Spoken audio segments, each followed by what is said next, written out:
బరువు పెరగడం, ఒళ్ళు నొప్పులు, బద్ధకం, ఏ పని చేయబుద్ధి కాకపోవడం, కొంతమందిలో హెయిర్ ఫాల్, డ్రై స్కిన్, మతిమరుపు, ఆలోచన శక్తి తగ్గిపోవడము, ఇవన్నీ కూడా హైపోథైరాయిడ్ లక్షణాలు అయి ఉండొచ్చు.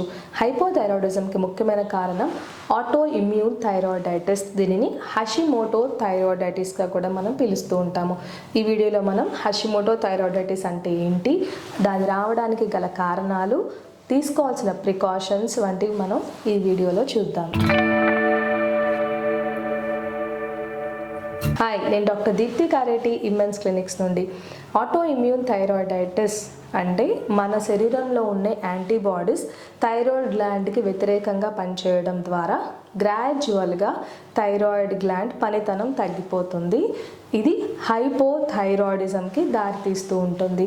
హైపోథైరాయిడిజం అంటే T3, T4 హార్మోన్స్ లెవెల్స్ తగ్గిపోయి TSH అంటాము, అంటే థైరాయిడ్ స్టిమ్యులేటింగ్ హార్మోన్. ఇది పిట్యూటరీ గ్లాండ్ నుంచి రిలీజ్ అవుతుంది.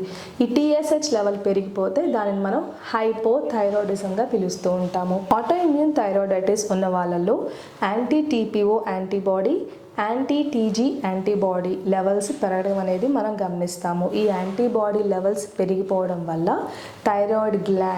థైరాయిడ్ గ్లాండ్లో ఫాలికల్స్ ఉంటాయి. ఈ ఫాలికల్స్ నుండే మనకి యాక్చువల్ థైరాయిడ్ హార్మోన్స్ అంటే T3, T4 అందులో తయారయ్యి బ్లడ్లోకి విడుదలవుతూ ఉంటుంది. ఈ యాంటీబాడీస్ పాజిటివ్ ఉన్న వాళ్ళల్లో థైరాయిడ్ గ్లాండ్ మొత్తానికిలో ఈ లింఫోసైటిక్ ఇన్ఫిల్ట్రేషన్ జరుగుతుందంటే తెల్ల రక్త కణాలు పేరుకొని పోయి గ్రాడ్యువల్గా ఫాలికల్స్ని డెస్ట్రాయ్ చేస్తూ ఉంటాయి. కాబట్టి థైరాయిడ్ పనితనం అనేది తగ్గిపోతూ ఉంటుంది. ఈ యాంటీబాడీస్ పెరగడానికి ముఖ్యమైన కారణాలు 2 ఉంటాయండి. అందులో మొదటిది జెనెటిక్ ససెప్టబిలిటీ, రెండవది ఎన్విరాన్మెంటల్ ఫ్యాక్టర్స్. జెనెటిక్ ససెప్టబిలిటీ అంటే family history of thyroid disease కానీ వేరే ఆటోఇమ్యూన్ డిసీజెస్ ఉన్నా కూడా ఆటోఇమ్యూన్ థైరాయిడైటిస్ వచ్చే అవకాశాలు ఉంటాయి. ఎన్విరాన్మెంటల్ ఫ్యాక్టర్స్లో మనం చెప్పుకోవాల్సింది మొదటిగా స్ట్రెస్. అవునండి, ఒత్తిడి ఎక్కువ ఉన్న వాళ్ళల్లో యాంటీబాడీస్ పెరిగిపోయే అవకాశాలు ఉంటాయి. ఎందుకంటే స్ట్రెస్ వల్ల శరీరంలో cortisol mediated immune hyper activity అంటాము. అంటే యాంటీబాడీస్ అనేది యాక్చువల్గా వైరస్, బ్యాక్టీరియా మీద దాడి చేయాలి. కానీ ఈ మిస్డైరెక్టెడ్ ఇమ్యూన్ సిస్టమ్ వల్ల తిరిగి మన శరీరంలో ఉండే అవయవాల మీదే పనిచేస్తాయి. కాబట్టి దానిని మనం ఆటో ఇమ్యూన్ థైరాయిడైటిస్గా పిలుస్తూ ఉంటాము. యాంటీబాడీస్ పెరగడానికి ఇంకొక ముఖ్యమైన కారణము న్యూట్రిషనల్ డెఫిషియన్సీ, అది కూడా సెలీనియం అనే మినరల్ డెఫిషియన్సీ వలన మనకి ఆటో ఇమ్యూనిటీ వచ్చే అవకాశాలు ఉంటాయి. మూడవది విటమిన్ D డెఫిషియన్సీస్ ఉన్నా కూడా ఆటో ఇమ్యూనిటీ ట్రిగర్ అవ్వచ్చు. కొంతమందిలో కొన్ని వైరల్ బ్యాక్టీరియల్ ఇన్ఫెక్షన్స్ తర్వాత ఆటో ఇమ్యూనిటీ ట్రిగర్ అయ్యే అవకాశాలు ఉంటాయి. స్మోకింగ్ చేసే వాళ్ళలో కూడా ఆటో ఇమ్యూనిటీ వచ్చే అవకాశాలు మనం ఎక్కువగా గమనిస్తూ ఉంటాము. ఒక ఆటోఇమ్యూన్ డిసీజ్ అంటే ఆటోఇమ్యూన్ థైరాయిడైటిస్ ఉన్న వాళ్ళలో 30% వాళ్ళలో వేరే ఆటోఇమ్యూన్ డిసీజెస్ కూడా వచ్చే అవకాశాలు ఉంటాయి. కాబట్టి కొన్ని లైఫ్ స్టైల్ మోడిఫికేషన్స్ చేసుకుని డైట్లో చేంజెస్ మరియు వాళ్ళు టాక్సిన్ ఎక్స్పోజర్స్ అంటూ ఉంటాము, ఇటువంటి లిమిట్ చేయడం ద్వారా ఆటో ఇమ్యూన్ డిసీజెస్ని మనం నివారించుకోవచ్చు. థైరాయిడ్ యాంటీబాడీస్ అనేది జనరల్ పాపులేషన్లో 10% వాళ్ళల్లో, అంటే ప్రతి 100 మందిలో 10 మందికి యాంటీబాడీస్ పాజిటివ్ ఉండే అవకాశాలు ఉంటాయి. ఆడవాళ్ళలో మనం ఈ ఆటో ఇమ్యూన్ థైరాయిడైటిస్ ఎక్కువగా గమనిస్తూ ఉంటాము.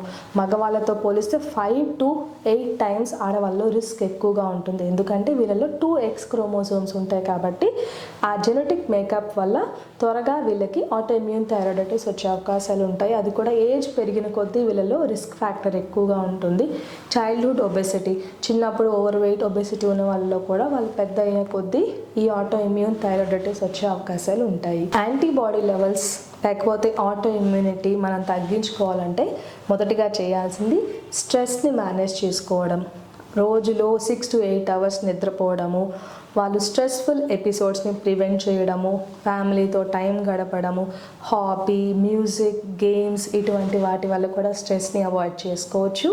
సెలీనియం ఎక్కువగా ఉండే ఆహార పదార్థాలు తీసుకుంటే మనం కొంతవరకు ఆటో ఇమ్యూనిటీని ట్రీట్ చేసుకోవచ్చు. సెలీనియం ఎక్కువగా ఉండే ఆహార పదార్థాలు మనకి మిల్క్, కర్డ్, ఎగ్స్, నాన్ వెజ్లో అయితే చికెన్లో కూడా సెలీనియం ఎక్కువగా దొరుకుతుంది.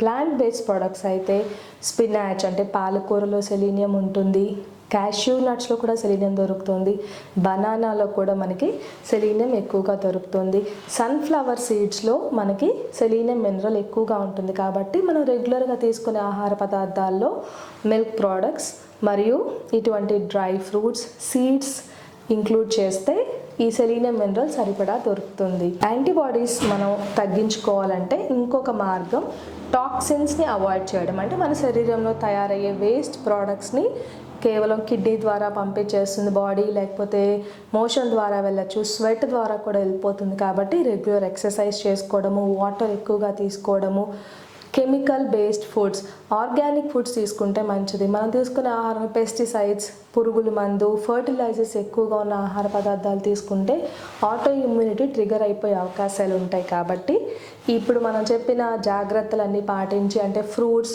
వెజిటబుల్స్ సాల్ట్ వాటర్లో నానబెట్టి వాష్ చేసుకోవడం, యాడెడ్ ప్రిజర్వేటివ్స్ అనే ఆహార పదార్థాలు మనకి బిస్కెట్స్, సాసెస్, మయోనీస్ వీటన్నిటిలో ఉంటుంది. కాబట్టి ఇటువంటి ఆహార పదార్థాలు తీసుకోకుండా ఉంటే మనం గ్రాడ్యువల్గా ఆటో ఇమ్యూన్ థైరాయిడ్ డిసీజ్ని ట్రీట్ చేసుకోవచ్చు. హైపోథైరాయిడిజం సిమ్టమ్స్ సివియర్గా ఉన్న వాళ్ళల్లో, లేకపోతే T3, T4 లెవెల్స్ తగ్గిపోయి TSH లెవెల్ పెరిగిపోయిన వాళ్ళకి అవసరమైతే లీవోథైరాక్సిన్ ట్రీట్మెంట్ అంటాము. అంటే థైరాయిడ్ ట్యాబ్లెట్ వాడటం వల్ల గ్రాడ్యువల్గా T3, T4 లెవెల్స్ నార్మల్కి వచ్చేస్తాయి, TSH లెవెల్స్ కూడా తగ్గి రేంజ్లోకి వచ్చేస్తాయి. మనం ఎటువంటి సైడ్ ఎఫెక్ట్స్ లేకుండా థైరాయిడ్ డిసీజ్ని ట్రీట్ చేసుకోవచ్చు.